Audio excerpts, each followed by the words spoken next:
ఈ type of ads present చైనాలో common అయిపోయాయి. వీటిలో బిల్డర్స్ తాము కట్టిన ఫ్లాట్స్ని అమ్మడానికి డౌన్ పేమెంట్గా డబ్బులకు బదులు ఉల్లిగడ్డలు ఆలుగడ్డలు ఇచ్చినా పర్లేదు అని రిక్వెస్ట్ చేస్తున్నారు. ఇది చైనాలో కొత్తగా నిర్మించిన ఒక సిటీ యొక్క పరిస్థితి. కంప్లీట్లీ కొత్తగా నిర్మించిన సిటీ ఇది. అండ్ ఇలాంటి ఎంటీ సిటీస్, గోస్ట్ సిటీస్ చైనాలో ఒకటి కాదు, రెండు కాదు, ఏకంగా 50కి పైగానే మనిషి అనేవాడే లేకుండా ఖాళీగా ఉన్నాయి. Basically empty townships, zero flat sales, complete loss. ఇది ప్రస్తుతం చైనా యొక్క రియల్ ఎస్టేట్ సెక్టార్ పరిస్థితి. ఈ సెక్టార్ ఆ దేశ జీడిపిలో 33%ని కాంట్రిబ్యూట్ చేస్తుంది. అయితే ఇదంతా మీకెందుకు చెప్తున్నానంటే, గత కొన్నేళ్లుగా చైనా రియల్ ఎస్టేట్ సెక్టార్ ఎంత దారుణమైన పొజిషన్లో ఉన్నప్పటికీ స్టిల్ మనం ఇంకా చైనా ప్రపంచంలోనే 2వ అతిపెద్ద ఎకానమీ అని, దాని జీడిపి ప్రతి సంవత్సరం అంతకంతకు పెరుగుతూ పోతుందని వింటున్నాం. బట్ ఈ టాపిక్ మీద మనం కొంచెం అటెన్షన్ అనేది పెడితే దీనిలో ఉన్న లూప్ హోల్స్ అన్నీ బయటపడతాయి. నిజానికి చైనా దాని $18 ట్రిలియన్ ఎకానమీని 35% to 50% ఇన్ఫ్లేట్ చేస్తుంది. అంటే లేనిది ఉన్నట్లు ఫేక్ చేసి చెప్తుంది. అండ్ ఈ మాట నేనన్నది కాదు, ఒకప్పటి చైనా మాజీ ప్రధాని లీ కెకియాంగ్ చెప్పారు. ప్రజెంట్ ఆయన ప్రాణాలతో లేరు. సో ఈ రకంగా చూస్తే చైనా యొక్క రియల్ జీడిపి అనేది అరౌండ్ $9 ట్రిలియన్ నుంచి $11 ట్రిలియన్ మధ్యలో ఉంటుంది. అయితే మరి చైనా దాని జీడిపి $18 ట్రిలియన్ అని ఎందుకు చెప్తుంది? అసలు ఇంత పెద్ద అబద్ధాన్ని చైనా ఎలా దాయగలిగింది? ప్రపంచం మొత్తాన్ని అంకెల గారడీతో బురిడీ కొట్టించాలని చూస్తుందా? దీనికి ఆన్సర్ తెలుసుకోవాలంటే ఈ వీడియోను లైక్ చేసి తప్పకుండా చివరి వరకు చూడండి. అలాగే ఛానల్ని సబ్స్క్రైబ్ చేసి మీ సపోర్ట్ని తెలియజేయండి. చాలామందికి పెద్దగా తెలియని ఒక నిజమేంటంటే, చైనీస్ గవర్నమెంట్ ఆ దేశ ప్రభుత్వాధికారుల్ని, ఆర్థిక నిపుణుల్ని జీడిపి డౌన్ఫాల్ గురించి అసలు ఎక్కడా పబ్లిక్గా మాట్లాడకూడదు అనే ఒక షరతు పెట్టింది. ఒకవేళ ఎవరైనా అలా కాదని మాట్లాడితే అది వారి ప్రాణాలకే ముప్పుగా మారుతుంది. ఇన్ఫ్యాక్ట్ చైనా తమ దేశం యొక్క అన్ఎంప్లాయ్మెంట్ డేటాని కూడా పబ్లిక్గా ఇవ్వడం ఎప్పుడో బ్యాన్ చేసింది. సో టెక్నికల్గా చైనాలో అసలు ఏం జరుగుతుంది అనేది సామాన్య మానవుడికి తెలియదు. కానీ 2007లో అప్పటి Chinese PM Li Keqiang US ambassador అయిన క్లార్క్ ర్యాండ్ని తన ఇంటికి డిన్నర్కి పిలిచినప్పుడు మాటల్లో మాటగా చైనీస్ ఎకానమీ గురించి మొత్తం చెప్పారు.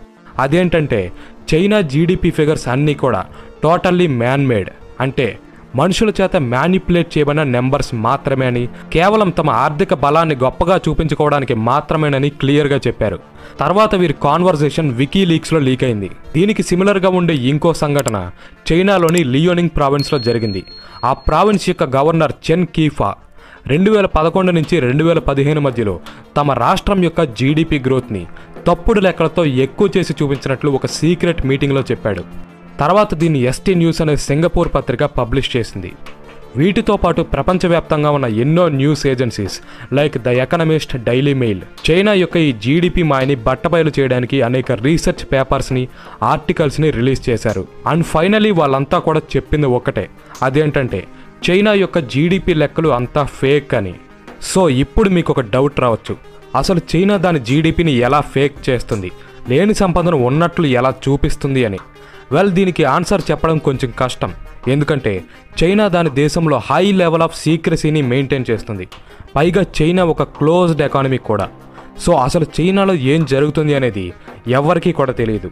కానీ కొన్ని సైంటిఫిక్ మెథడ్స్ని ఫాలో అవ్వడం ద్వారా దీనికి జవాబు చెప్పవచ్చు. Method number 1, night time satellite images. మీరు నమ్మండి నమ్మకపోండి, బట్ ఒక దేశం యొక్క జీడిపి అనేది ఆ దేశం యొక్క నైట్ టైమ్ ఇమేజెస్లో రిఫ్లెక్ట్ అవుతుంది. ఫర్ ఎగ్జాంపుల్, కింద కనిపిస్తున్న ఫుటేజ్ని చూడండి. ఇది సౌత్ కొరియా, చాలా బాగా బ్రైట్గా కనిపిస్తుంది కాదు. దానిపైనే ఉన్న డార్క్ రీజన్ అంతా కూడా నార్త్ కొరియా. సౌత్ కొరియాతో పోలిస్తే ఏమాత్రం పెద్దగా డెవలప్ అవ్వని ప్రాంతం, అందుకే చాలా చీకటిగా ఉంది. అలాగే ఈ ఫుటేజ్లో మీరు 2012 నాటి ఇండియాకి 2016 ఇండియాకి మధ్య ఉన్న తేడాను గమనించవచ్చు. 2016లో ఇండియా యొక్క నైట్ టైమ్ స్పేస్ ఇమేజ్ అనేది 2012 ఇండియాతో పోలిస్తే మరింత బ్రైట్గా ఉంది. సో ఈ ఇమేజెస్ ద్వారా మనకి తెలిసేది ఏంటంటే, ఒక దేశం డెవలప్ అయ్యే కొద్దీ, దాని జీడిపి అనేది పెరిగే కొద్దీ ఆ దేశంలో ఇన్ఫ్రాస్ట్రక్చర్ అనేది మెరుగై మరిన్ని కొత్త హైవేస్, బిల్డింగ్స్ ఏర్పడతాయి. తద్వారా కంట్రీ యొక్క నైట్ టైమ్ ఇమేజెస్లో గతంతో పోలిస్తే బ్రైట్నెస్ అనేది మరింత పెరుగుతుంది. ఇది ఒక simple but proven method.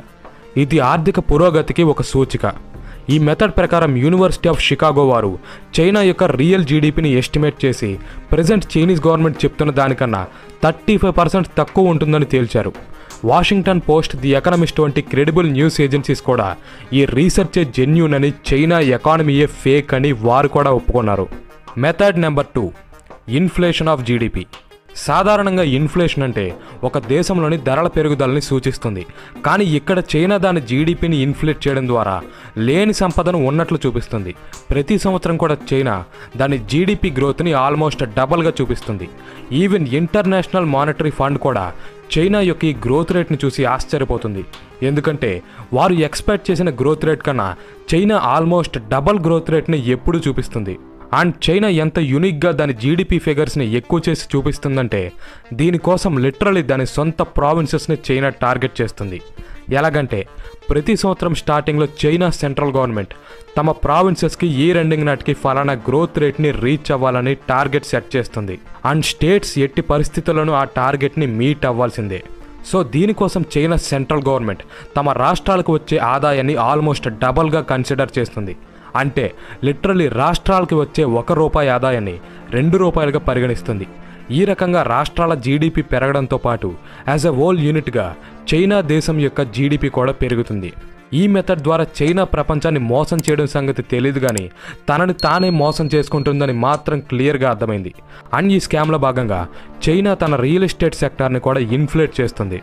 Video స్టార్టింగ్లోనే చెప్పుకున్నట్లుగా రియల్ ఎస్టేట్ అనేది చైనా జీడిపిలో 30%ని కాంట్రిబ్యూట్ చేస్తుంది. బట్ చైనా జీడిపికి ఆయువు పట్టు లాంటి ఈ రియల్ ఎస్టేట్ సెక్టార్ ప్రెజెంట్ సంక్షోభంలో ఉంది. దీనికి కారణం చైనా తమ రియల్ ఎస్టేట్ సెక్టార్కి ఒక లేని హైప్ని క్రియేట్ చేసింది కాబట్టి.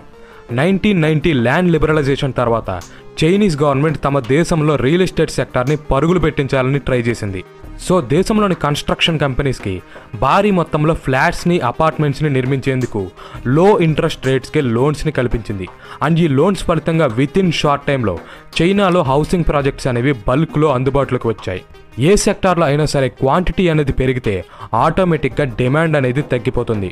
సో యాజ్ అ రిజల్ట్గా తాము కట్టిన బిల్డింగ్స్ని అమ్మడానికి బిల్డర్స్ వాటిని చాలా తక్కువ రేట్స్కి ప్రజలకి ఆఫర్ చేశారు.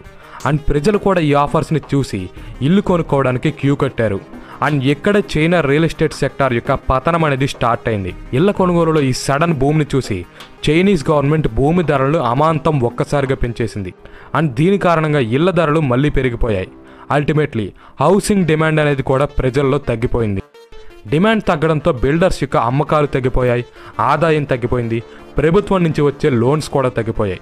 As a result entire Chinese real estate sector మొత్తం దివాలా తీసింది, బ్యాంక్రప్ట్ అయిపోయింది. వాటి ఫలితమే మనం వీడియో స్టార్టింగ్లో చూసిన యాడ్స్ బిల్డింగ్స్ని ఏదో ఒక రకంగా అమ్మడం కోసం బిల్డర్స్ డౌన్ పేమెంట్గా డబ్బులు కూడా అక్కర్లేదు అనే పొజిషన్లోకి దిగజారిపోయారు. ఈ ఎంటైర్ అనాలిసిస్ ప్రకారం చైనా తనని తాను ఒక ఎకనామిక్ పవర్ హౌస్గా, ఒక శక్తివంతమైన ఆర్థిక వ్యవస్థగా చూపించుకోవడానికి తన చుట్టూ అబద్ధాలతో, మోసాలతో ఒక ఫేక్ బబుల్ని సృష్టించుకుంది. అండ్ ఆ బబుల్ ఇప్పుడు ఏ క్షణంలోనైనా పేలిపోవడానికి సిద్ధంగా ఉంది. ఈ వీడియోలో షార్ట్ టైంలో ఈ కాంప్లికేటెడ్ టాపిక్ని ఎక్స్ప్లెయిన్ చేయడానికి ట్రై చేశాను. ఐ హోప్ మీ అందరికీ అర్థమయ్యే ఉంటుందని అనుకుంటున్నాను. వీడియో చూడడం ద్వారా మీకేదైనా కొత్తగా తెలుసుకున్నట్లు అనిపిస్తే లైక్ చేసి మరికొంతమందికి షేర్ చేసి శాస్తా వరల్డ్ ఛానల్ని సబ్స్క్రైబ్ చేసుకోండి. అండ్ చైనా యొక్క ఈ జీడిపి ఇన్ఫ్లేషన్ మీద మీ ఒపీనియన్ ఏంటో కింద కామెంట్ సెక్షన్లో తెలియజేయండి. Thanks for watching. జై Hind. Have a nice day.